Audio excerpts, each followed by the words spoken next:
앞에 불 켜주시고요. 8월 한 달 참 무덥고 힘든 한 달이었습니다. 한 달의 마지막 날인데요. 제가 제주도 말을 알잖아요. 옆에 사람한테 폭삭 속았수다 이렇게 한번 인사하겠습니다.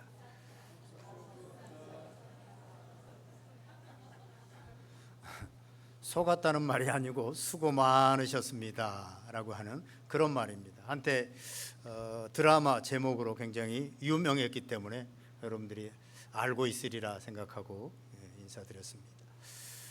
계속해서 우리가 요한복음 17장 예수님께서 친히 기도하신 그 기도의 내용을 가지고 우리가 함께 은혜를 나누고 있습니다.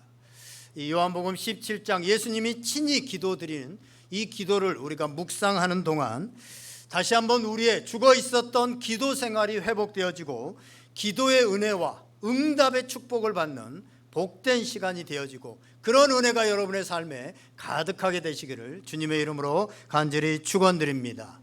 이미 말씀드렸지만 요한복음 17장 예수님이 기도하신 부분은 세 부분으로 나눌 수 있다라고 말씀을 드렸습니다. 1절부터 5절까지는 예수님께서 자기 자신을 위해서 하신 기도고 6절부터 19절 말씀까지는 제자들을 위해서 하신 기도, 그리고 이제 20절부터 마지막 26절까지의 말씀은 모든 앞으로 되어지는 예수님 이후에 시대에 세워지는 교회와 오늘날 우리들에게까지 예수 그리스도를 믿는 모든 사람들을 위한 기도의 내용이다라고 말씀을 드렸습니다.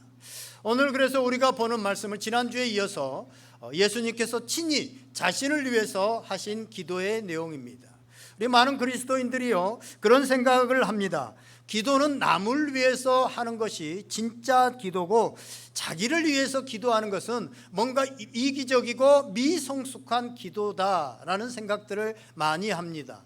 그런데 오늘 본문을 보면 예수님께서 친히 기도하시는 내용을 보면서 예수님이 친히 자신을 위해서 먼저 기도했구나, 이것이 중보기도, 자신을 위한 기도도 중보기도구나 라는 것을 보면서 우리는 많이 놀라게 되어집니다. 그런데 오늘 예수님께서 자신을 위해서 기도하시는데 무엇을 위해서 기도하시느냐? 나를 영화롭게 하여 주시옵소서, 나를 영화롭게 하여 주시기를 간구하고 있습니다. 여러분, 내가 뭐가 있어야, 여러분들이 뭐가 있어야 남에게 뭘 나눠줄 거 아니겠습니까? 우리가 뭔가 줄 것이 있어야 줄 수 있습니다. 사도행전 3장에 보면 베드로와 요한이 성전에 이제 기도하러 올라가시다가 성전 미문에서 나면서부터 걷지 못하게 된 그런 사람을 만나게 됩니다. 그때 베드로가 그런 말을 하죠. 내게 은과 금은 내게 없거니와 내게 있는 것으로 내게 주노니 주 예수의 이름으로 일어나 걸으라 라고 말씀합니다. 내가 없는 은과 금은 줄 수 없습니다. 내가 있어야 줄 수 있는 것이죠. 그래서 우리가 하나님께 은혜를 구하고 은혜가 있어야 다른 사람에게 은혜를 줄 수 있고 내게 영광이 있어야 영광을 줄 수 있기 때문에 그렇습니다. 그래서 예수님은 지금 영광을 구하고 있습니다. 여러분, 우리가 영광이 임하게 되어지면요 우리 자신이 존귀하게 되어집니다. 자기가 존귀한 존재임을 알게 되어집니다. 그리고 어떠한 상황 속에서도 당당하게 되어집니다. 그리고 권위가 회복되어집니다. 오늘날 이 땅에 하나님의 영광이 임하지 않게 되어지니까 이것들이 무너져 버렸습니다. 사람들이 자기 자신을 존귀하게 여기지 않고 하찮게 여깁니다. 공부를 많이 한 사람들도, 미모가 굉장히 뛰어난 사람들도 자기가 하찮은 존재라고 하는 그런 우울감에 빠져듭니다. 그리고 권위를 인정하지 않습니다. 선생님들의 권위가 다 떨어지고 대통령의 권위, 목회자의 권위, 부모의 권위, 부모가 자식들한테 뭐라고 말도 못합니다. 왜냐하면 하나님의 영광이 이 땅 가운데서 떠나고 있기 때문에 지금 이 땅에 이런 현상들이 일어납니다. 그러나 하나님의 영광이 우리에게 임하게 되어지면 다시 우리 자신을 존귀하게 여기게 되어지고 다시 권위가 회복되어지고 다시 당당해지는 그런 사람이 되어집니다. 그래서 모세도 저 변방에서 미디안 광야에서 양을 치다가 그가 이스라엘을 이끄는 지도자가 되어졌을 때 하나님의 영광을 나에게 주시옵소서 하나님께 기도하고 나아가는 것을 보게 되어집니다. 오늘 예수님께서도 하나님 나에게 영광을 주시고 하나님을 내가 하나님을 영화롭게 하기 위해서 나에게 영광을 주시옵소서, 나를 영화롭게 하여 주시옵소서라고 그렇게 기도하고 있습니다. 오늘 예수님께서는 자기를 영화롭게 해달라고 이렇게 기도하는 내용은 자기가 높아지고 자기가 영광을 받기 위해서가 아니라 하나님을 영화롭게 하기 위해서, 하나님을 영화롭게 하기 위해서 기도하고 있습니다. 오늘 다시 한번 예수님께서 기도하신 이 기도의 내용들을 지난 시간에 이어서 다시 한번 살펴보면서 우리가 예수 그리스도로 인한 은혜를 충분하게 받는 그런 시간이 되어질 수 있기를 주님의 이름으로 간절히 축원드립니다. 우리 1절 말씀 다시 한번 읽어보겠습니다. 1절 말씀 시작. 예수께서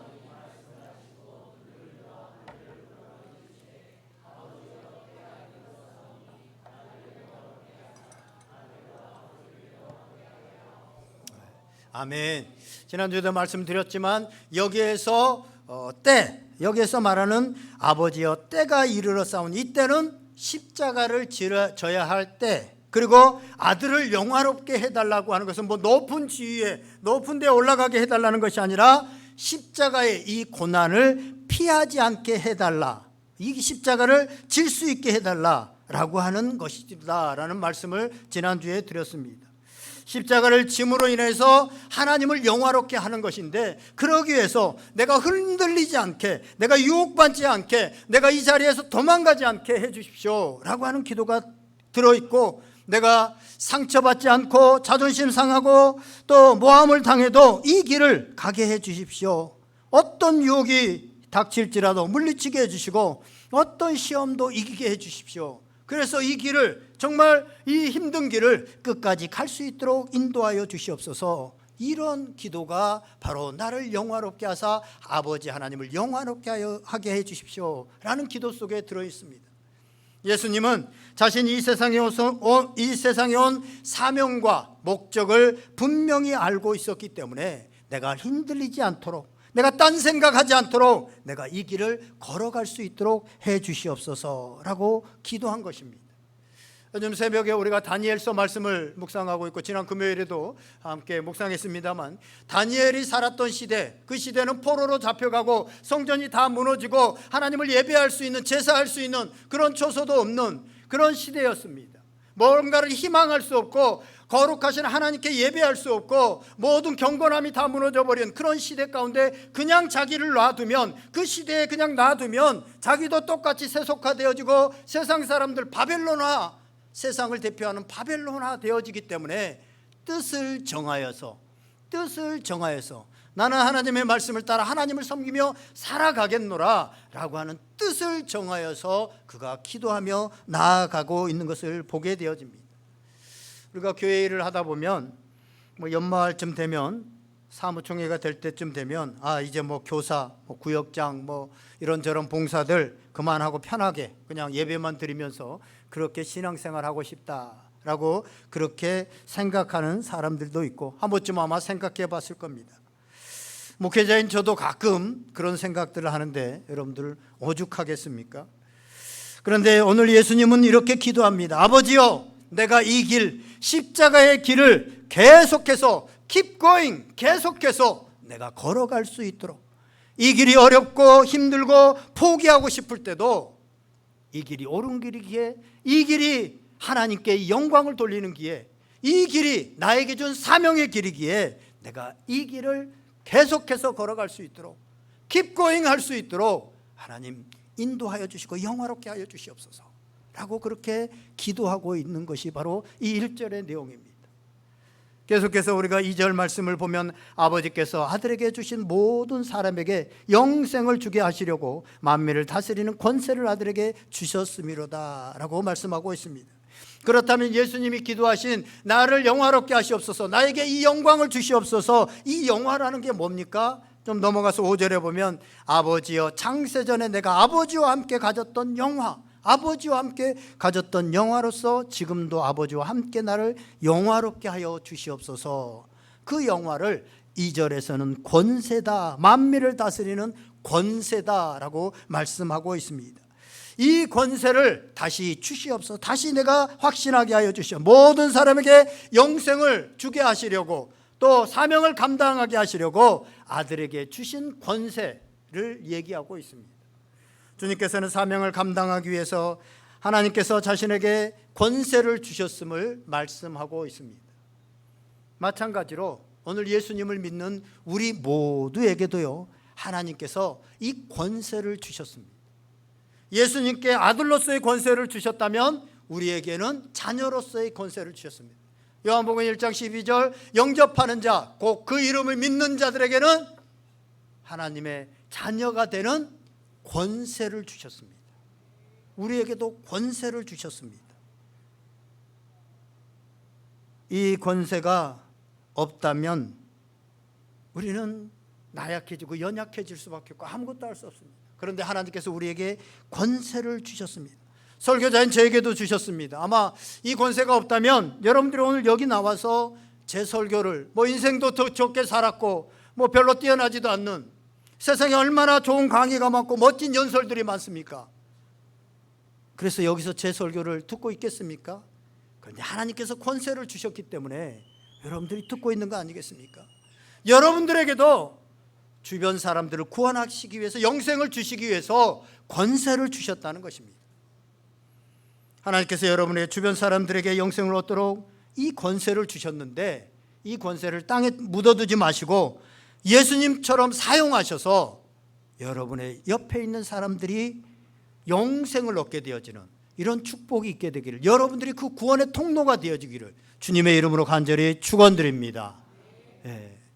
우리를 하나님께서 통로로 쓰시면서 이 권세를 우리에게도 예수님께 주신 것처럼 주셨습니다. 그래서 우리는 이 권세를 사용해야 됩니다. 우리 주변에 있는 사람들은요, 에스겔서에 말씀하신 것처럼 그 사람들에게 우리가 복음을 전하도록, 그래서 영생을 얻도록 우리에게 주신 사람들, 붙여주신 사람들입니다. 에스겔서에 보면 그 사람들이 우리가 복음을 전했는데도 그들이 듣지 않으면 그들은 그들의 죄로 인해서 죽게 되지만, 우리가 전하지 않아서 그들이 죽게 되어지고 사망에 이르게 되어지면 우리에게 그 핏값을 묻겠다라고 그렇게 말씀하시잖아요. 그래서 여러분들 여러분 주변에 있는 사람들에게 이 생명의 복음을, 이 영생의 복음을, 진짜 삶의 복음을 전해야 됩니다. 요즘 우리 딸들은 전하지 않아. 권세가 무너져가지고 우리 자식들은 듣지 않아. 우리 남편은 안 들어. 여러분들, 그래서 여러분들이 입을 닫아버리면 그 사람들은 영영 들을 기회가 없습니다. 우리에게 전하라고 주신 사람들입니다. 그래서 때를 얻든지 못 얻든지 그들과 싸울 그렇게까지 하지는 않지만 하나님께 기도하고 하나님 권세를 주십시오. 우리가 아버지로서의 권세, 엄마로서의 권세 하나님께서 주신 겁니다. 이 권세를 사용해서 주의 복음을 전하면 언젠가 성령이 역사하게 되지만 그들 마음 가운데 역사하기 시작합니다. 그래서 우리가 포기하지 말고 계속해서 올바로 살아가는 삶, 이 복음을 얻는, 영생을 얻는 이 복음을 증거해야 된다고 하는 사실입니다. 사랑하는 여러분, 주님께서 주신 권세로 여러분 주변에 있는 가족, 친족, 이웃에게 영생을 주는 복음을 전할 수 있기를 주님의 이름으로 간절히 축원드립니다. 사람들로 하여금 영생을 얻게 하려고 우리에게 권세를 주셨는데, 그 영생이 무엇이냐라는 것에 대해서 3절에서 이렇게 말씀하고 있습니다. 3절 말씀 다 같이 한번 읽어보겠습니다. 시작. 영생은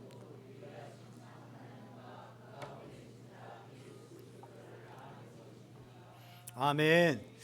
우리는 영생하면 그냥 한자어로 영생, 그래가지고 그냥 영원히 사는 것만 생각합니다. 여러분, 그런데 사람은요 다 영원히 삽니다. 사람은 죽지 못해요. 죽을 수가 없어요. 그래서 우리나라에 지금 스스로 목숨을 이렇게 끊고 있는 사람들, 영생을 모르기 때문에 그래요. 사람은 죽지 못해요. 사람 죽을 수가 없어요. 다 영생하는 거예요. 자기가 이 땅의 삶이 너무나도 힘들고 어렵고 정말 살아갈 용기가 없어서 스스로 목숨을 끊었다고 합시다.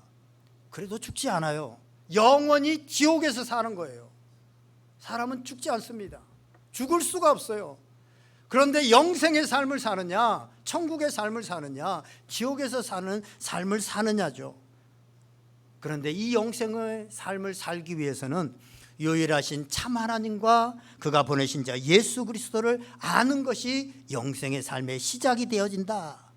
영생의 삶은, 참살이는 하나님과 예수 그리스도를 아는 것에서부터 시작되어집니다. 그래서 우리가 유일하신 참 하나님과 예수 그리스도를 알지 못하면 영원한 삶, 영생의 삶은 우리 삶에서 시작되어지질 않습니다. 교회를 10년 다니고 20년 다니고 집사고 권사고 목사여도 참 하나님, 유일하신 참 하나님과 예수 그리스도를 알지 못하면 우리의 삶에서 영생의 삶이 시작이 되어지지 않습니다. 여전히 세상 사람들처럼 더 높아지려고 하고 더 성공하려고 하고 더 미워하고 더 시기하고 질투하고, 교회 안에도 똑같이 그런 일이, 작은 세상이 교회 안에 그대로 이루어집니다. 영생의 삶이 전혀 이루어지지 않습니다. 우리가 믿는 하나님은 시편 115편에서 말하는 듣지도 말하지도 걷지도 못하는 우상과는 다른, 오늘 성경 오늘 보면 그분은 유일하신 참 하나님, 유일하신 참 하나님, 둘이 없는 유일하신, 그리고 가짜가 아닌 진짜, 유일하게 진짜인 참 하나님. 그 하나님은 미지의 어떤 것, 어떤 막연한 것, 이게 아니라 살아계신 인격체라고 하는 이 사실을 우리가 알게 하기 위해서 하나님께서는 죄악으로 하나님과 우리가 단절되어져 버려서 그 이후로부터 끊임없이 하나님을 계시합니다. 하나님을 보여주고 계십니다. 세상 만물을 바라보면서 영적인 눈, 우리가 조금만 겸손해져서 바라보면 세상에 돌아가는 것들을 보면서, 아침에 해가 뜨고 저녁에 해가 지는 것을 보면서, 꽃이 피고 지는 것을 보면서 거기서 하나님을 발견할 수 있습니다. 그것에서도 하나님을 온전히 알 수 없기 때문에 하나님께서는 자신을 보여주려고 성경이라고 하는 책을 주셔서 우리에게 나 하나님은 이런 스스로 있는 자다 라고 하면서 자기를 계시하십니다. 끊임없이 보여주십니다. 그래서 우리는 성경 말씀을 통해서 하나님을 알 수가 있습니다. 또 하나, 우리는 예수님이 그리스도임을 알지 못하면 영생을 얻지 못하고 영생의 삶을 살지 못하고 누리지 못합니다. 그냥 예수님을 알아라라는 것이 아니라 예수 그리스도를 알라라고 말하고 있습니다. 예수 그리스도라는 말은 뭡니까? 예수님이 메시아가 되신다, 예수님이 구원자가 되신다. 이 그리스도라고 하는 말은 메시아라는 말, 그리스도 구원자라고 하는 말과 동일한 말입니다. 4절에서 예수님이 하신 일을 또 구체적으로 얘기하지만 그 구원자라고 하는 말이 뭡니까? 우리를 죄로부터, 하나님과 단절되어 있는 그 죄로부터 우리를 구원하신 분이시다 라고 하는 사실들을 알고 믿지 못하면 우리의 삶엔 아무리 교회를 많이 다니고 내가 어떤 직분을 가지고 있든지 간에 영생의 삶이 시작되지 않는다니까. 영생을 모른다니까요. 영생은 유일하신 참 하나님과 그의 아들 예수 그리스도를 아는 것에서부터 시작되기 때문에 그렇습니다. 그런데 우리가 교회를 다니면서도 이 영생의 삶을 알지 못하고 누리지 못하는 이유가 뭡니까? 교회 다니면서도 정작 하나님을 알려고 하지 않기 때문에 그렇습니다. 그냥 종교생활만 꾸준히 하고 있는 거예요. 그냥 막연히 천국 갈 거다, 내가 교회 다니고 예배 드리면 나 천국 갈 거다 라고 하는 생각에 천국 가기 위해서 그냥 교회를 억지로 힘들게, 그렇지만 천국이 막연히 있는 것 같으니까 거기라도 가야 되니까 재미없이 그렇게 다니는 거예요. 근데 여러분, 영생이 뭡니까? 영생의 삶은 그렇게 나약한 삶이 아닙니다. 영생의 삶을, 참 하나님과 유일하신 참 하나님과 예수 그리스도를 알고, 그래서 영생의 삶을 알게 되면 죽음까지도, 영생은 사망을 이깁니다. 그래서 죽인다고 해도 두려워하지 않게 되어지고 감옥에 가서도 기뻐하게 되어지고. 근데 우리 어떻습니까? 영생의 삶을 알지 못하면 삶에 조그마한 문제가 있으면 온 세상을 다 잃은 것처럼 걱정 근심하게 되어지고, 세상 사람들처럼 동일하게 불안하게 되어지고, 조금만 무슨 병에 걸렸다라고 하면 두려워서 떨고 죽을까 봐 벌벌 떨고, 영생의 상관은 전혀 상관없는, 그냥 세상 사람들이 동일하게 살아가는 그런 삶이 우리가 살아가는 이유가 뭡니까? 바로 영생의 삶을 알지 못하기 때문에 그렇습니다. 근데 영생의 삶은 참 하나님과 예수 그리스도를 아는 것입니다. 그렇게 알게 되니까 바울 같은 사람들 보세요. 감옥에 가져놔도 별로 슬퍼하지 않습니다. 힘들어하지 않습니다. 죽인다고 하더라도 나에게 심판자는 네가 심판자가 아니고 황제가 심판자가 아니고 로마 황제가 심판자가 아니고 의로우신 재판장님이 계시다. 그 하나님 앞에서 내가 영생의 삶을 살아가고 있는데 까지 황제가 두렵겠느냐. 그래서 순교도 할 수 있고 죽음 앞에서도 사망아 내가 쏘는 것이 무엇이냐 라고 하면서 나아갈 수 있었습니다. 그래서 호세아 선지자는 우리가 하나님을 알지 못하면 이런 영생을 알지 못하기 때문에 영생의 삶이 우리 삶에서 시작되어지지 않기 때문에 호세아 6장 3절에 보면 그러므로 우리가 여호와를 알자 힘써 여호와를 알자. 아멘. 유일하신 참 하나님과 예수 그리스도를 알 때 우리는 영생의 삶, 세상의 삶과는 다른 진짜 삶, 참살이 영생의 삶이 시작되어질 수 있다고 하는 사실입니다. 여기서 안다고 하는 사실, 안다고 하는 것은요, 믿는다고 하는 단어와 동일합니다. 이 요한복음에서 특히 성경에서는요, 이 믿는다라는 것이 굉장히 추상적이잖아요. 그래서 믿는다고 하는 것을 우리에게 어떻게 하면 잘 설명할 수 있을까라고 해서 영접하는 자, 곧 그 이름을 믿는 자, 영접하다라는 것도 믿는 겁니다. 그러니까 누군가를 영접하는 거, 이게 믿는 거예요. 그 다음에 예수님과의 살과 피를 지난번에 했던 것처럼 먹는다, 이게 믿는 거예요. 그 다음에 안다라고 하는 것도 사실은 믿는 겁니다. 그래서 여기서 안다라고 하는 것은 우리가 머리로 그냥 예수님께서 십자가에 달려 가셔서 나의 죄를 대속하셨대, 그랬대, 옛날 2000년 전에 그 사실 마치 이순신 장군이 임진왜란 때 이겼대 라고 하는 것을 아는 거, 그런 것처럼 지식적으로 인정하고 그냥 지식적으로 내가 동의하는 거, 그것을 안다라고 하는데 성경은 그렇게 말하고 있지 않습니다. 성경은 내가 경험하고 내가 체험해서 진짜로 알게 되어진 거, 마치 부부가 그 부부를 알게 되는 것처럼 그렇게 아는 거. 그래서요, 우리는 하나님을 알면 알수록 그분을 더 믿게 되어지고 믿으면 믿을수록 그분을 더 알게 되어집니다. 우리가 어떤 걸 인식하고 어떤 것을 알게 될 때요, 과학적인 방법으로 그것을 다 검증해서 아는 방법이 있고 하나는 믿음으로 아는 방법이 있습니다. 어거스틴은 너희가 믿을 때만 하나님을 알 수 있게 되고 믿을 때만 어떤 것들을 알 수 있게 되어진다, 특히 영적인 것들은 알 수 있게 되어진다 라고 그렇게 말합니다. 하나님과 예수 그리스도를 알면 우리는 영생의 삶을 살게 되어지고 누리게 되어질 것입니다. 하나님과 예수 그리스도를 알고 믿음으로 영생의 삶을 살고 누리는 축복이 저와 여러분에게 있기를 주님의 이름으로 간절히 축원드립니다. 4절을 보면 이렇게 말씀합니다. 4절 말씀 다 같이 읽어볼까요? 아버지께서 내게 하라고 주신 일.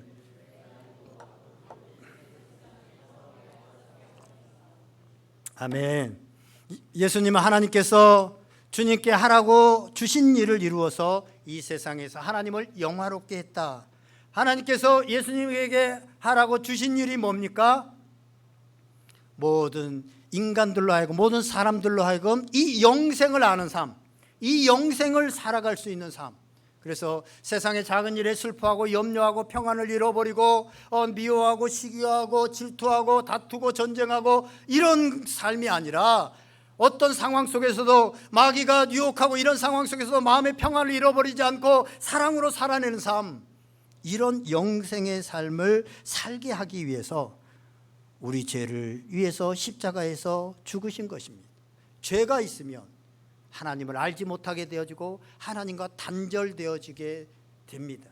그래서 우리가 지금 하나님을 알지, 세상 사람들이 다 하나님이 창조주의가 아버지이신데 모르는 이유가 뭡니까? 죄가 관영해서 죄가 또 깊어질수록 이게 하나님을, 사실은 성경을 안 읽어도 이 모든 우주 만물들, 자연의 이치들, 이것만 봐도 인간은 하나님을 알 수 있어요. 우리 안에 있는 양심을, 하나님께서 모든 민족에게 주신 양심을 가지고도 하나님을 알 수 있어. 누가 가르쳐주지 않았는데 도덕과 윤리가 우리 안에 있잖아요. 그런 것만 봐도 하나님을 알 수 있어요. 그런데 죄가 간영하니까, 죄가 많으면 이 양심의 화인을 맞게 하고 세상을 보는 눈, 자연을 보는 눈들을 어둡게 만들어버려요. 그래서 이 죄의 문제가 해결돼야만 하나님을 알 수 있는데, 이 죄의 문제는 우리가 죄를 지었습니다, 하나님 용서해 주시옵소서 라고 한다고 죄가 용서되어지는 것이 아니에요. 왜냐하면 하나님께서, 하나님의 속성이 공의와 사랑의 하나님이시기 때문에 그렇습니다. 공의의 하나님이라고 하는 것은 죄가 있는데도 죄 없다 할 수 없어요. 그러면 하나님이 무너지는 거예요. 하나님이 안 되는 거예요. 속성이 완전한 공의인데, 그러니까 그냥 용서하면 그건 공의의 하나님이 아니잖아요. 재판관이 자기 아들이라고 자기 친구라고 너는 죄가 없어 라고 할 수 없잖아요. 그건 공의의 재판관이 아니잖아요. 마찬가지, 하나님 공의의 하나님이시기 때문에 우리가 죄를 지었는데 내 잘못했다고 해서 내 아들이니까 죄 없어 하지 못합니다. 그래서 자기 아들을 보내신 거예요. 예수 그리스도로 하여금 죄의 대가를 치러야 되는 거잖아요. 우리가 지은 죄의 대가를 치러야 되는 거예요. 그래야 공의가 이루어지는 거잖아요. 죄의 대가를 치러야만 이 공의가 이루어지는 하나님이시잖아요. 그래서 예수 그리스도를 보내주신 겁니다. 그래서 예수 그리스도께서 우리의 죄를 대신해서 십자가의 대속의 죽음을 죽으신 거예요. 그러고 나서 요한복음 19장 30절에 보면 예수님께서 마지막 십자가에서 이제 다 돌아가실 때 마지막에 무슨 말씀을 하셨느냐? 다 이루었다라는 말씀을 하셨습니다. 다 이루었다. 뭘 이루었다는 거예요? 아버지께서 나에게 하라고 주신 일, 즉 영생을 주는 일, 하나님과 관계를 회복하는 일, 이것을 다 이루었다. 주님께서는 아버지께서 하라고 하신 일을 함으로 인해서 하나님께 영광 돌리는 삶, 영화로운 삶을 살았습니다. 마찬가지입니다. 오늘 우리가 하나님을 영화롭게 할 수 있는 것은, 하나님께 영광 돌릴 수 있는 것은 하나님께서 우리에게 하라고 하신 일, 즉 사명을 감당하는 것입니다.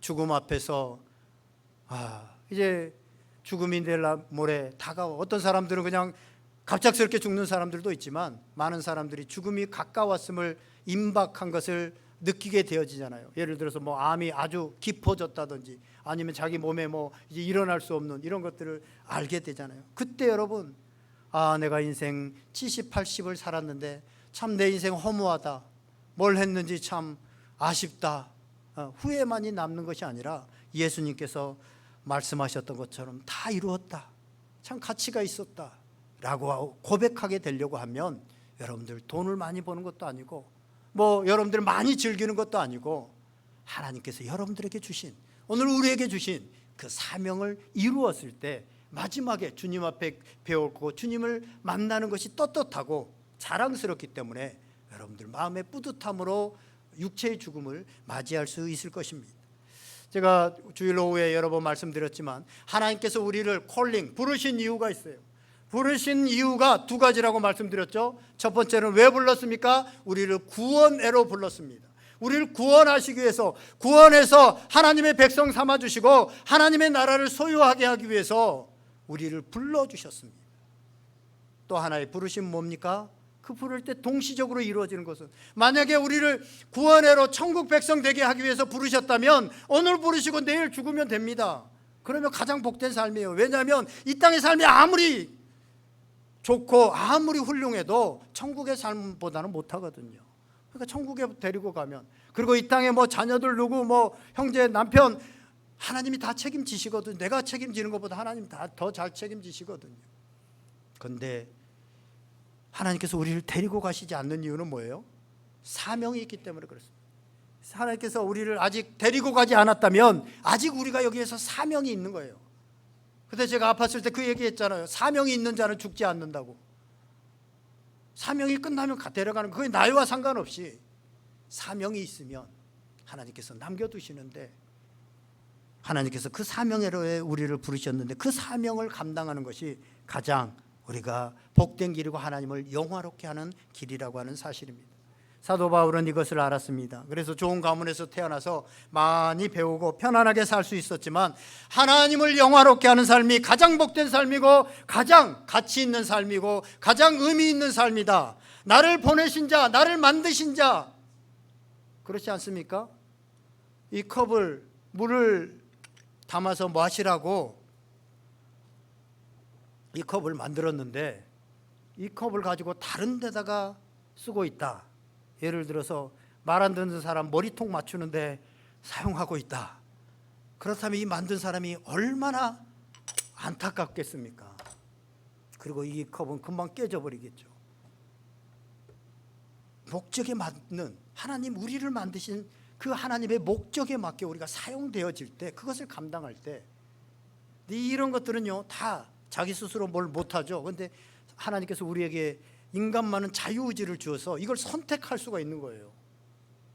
그래서 다니엘은 그 혼란한 시대, 아무것도 소망할 수 없었던 그 시대에 뜻을 정해서, 내가 뜻을 정하지 않으면 그냥 세속화되어지고 세상 사람들과 똑같이 되어지고, 그래서 마지막 날에 후회하는, 죽음 앞에서 후회하는 그런 삶밖에 되지 않을 것을 알았기 때문에 그런 뜻을 정하여서 나아갑니다.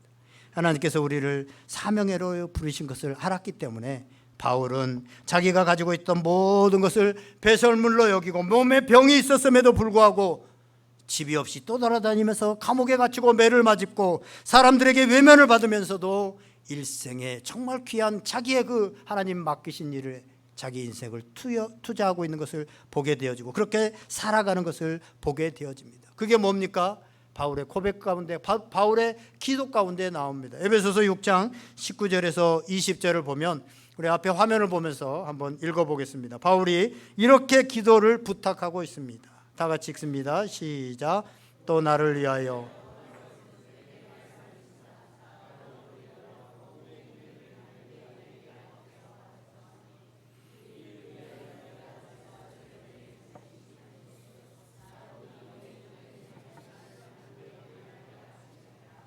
아멘. 내가 감옥에 갇혔으니 내 건강을 위해서 기도해달라. 우리 자녀들 맡겨놓은 자녀들을 위해서 기도해달라. 내가 감옥에서 빨리 나갈 수 있도록 기도해달라가 아니었습니다. 그가 기도했던 한 가지 부탁은 뭡니까? 나에게 주의 말씀이, 하나님의 말씀이 임하여져서 내가 입을 열어서 이 복음의 비밀을 담대히 전할 수 있게 해달라. 내가 베스도 총독 앞에서도, 로마의 그 강력한 정권 앞에서, 그 권력 앞에서도 주의 복음을 담대히 전할 수 있도록, 돌에 맞고 성 밖으로 내치는 일이 있어도 바울이 원했던 것은 복음을 담대히 전할 수 있게 해달라라고 하는 이 기도였습니다. 이 소원이었습니다. 사랑하는 여러분, 이 바울의 기도의 제목이, 오늘 예수님의 기도의 제목이 저와 여러분의 기도의 제목이 되어질 수 있기를 주님의 이름으로 간절히 축원드립니다. 말씀을 정리하려고 합니다. 예수님의 생애는 만민에게 영생을 주시려는 하나님이 하라고 하신 일, 그 일을 이루는 것이었습니다. 예수님은 그것을 위해서 기도했고, 하나님께서 주신 권세로서 그 사명을 완수했고, 그랬을 때 하나님이 영광을 받으시는, 하나님을 영화롭게 하는 삶이 되었습니다. 이처럼 영광은 하나님이 주신 일, 즉 사명을 감당하는 것입니다. 이번에 우리 교회 9년 만에 우리 임직을 하게 되어집니다. 예수님의 제자인 우리도 예수님처럼 사명을 감당하는 삶을 살라고 하나님께서 이미 우리에게 장로, 권사, 집사, 구역장 등의 직분을 주시기도 하셨고, 또 새롭게 이런 직분을 주시는데, 이 직분이 바로 권세입니다. 하나님께서 우리에게 사용하라고, 이 권세를 잘 선용해서 사명을 감당하는 삶을 살아갈 수 있기를 주님의 이름으로 간절히 축원드립니다. 들었을 것입니다만, 조지 버나드 쇼의 묘지명에 보면, 묘지명에 이렇게 써 있다고 그러죠. 우물쭈물하다가 내가 이럴 줄 알았다. 이게 묘지명이에요. 우물쭈물하다가 내가 이럴 줄 알았다. 여러분, 인생 마지막에 우물쭈물하다가 내가 이렇게 되었구나, 아무것도 이룬 것 없이, 하나님의 기쁨이 하나도 없이 내가 인생이 끝났구나 라고 후회하는 인생이 아니라, 내가 하나님이 이루라고 하는 것을 다 이루고 가는구나, 감사하다. 부족한 자에게 하나님께서 은혜 주셔서 감사하고 이 영광 주셔서 감사하다. 그러기 위해서는 오늘 나에게 주신 그 사명의 길을 keep going, 계속해서 걸어가게 되어지는, 그래서 하나님을 영화롭게 하는 복된 삶이 되어질 수 있기를 주님의 이름으로 간절히 축원드립니다. 이 시간에는요, 우리 임직을 앞두고 주일 오후에 우리 임직자들 계속해서 간증을 들었는데, 오늘은 오후 예배가 없어서 지금 한 분을 하겠습니다. 그동안 한 번도 못 들었던 분들도 오늘 한번 오전 예배에 오셔서 간증을 들을 수 있도록 하면 좋겠습니다. 오늘은 장로로 우리 임직하게 되는 피택 김춘식 장로님 임직자 간증을 하겠습니다. 나오시겠습니다. 간단하게 간증하고 계속해서 우리 기도하는 시간을 갖겠습니다.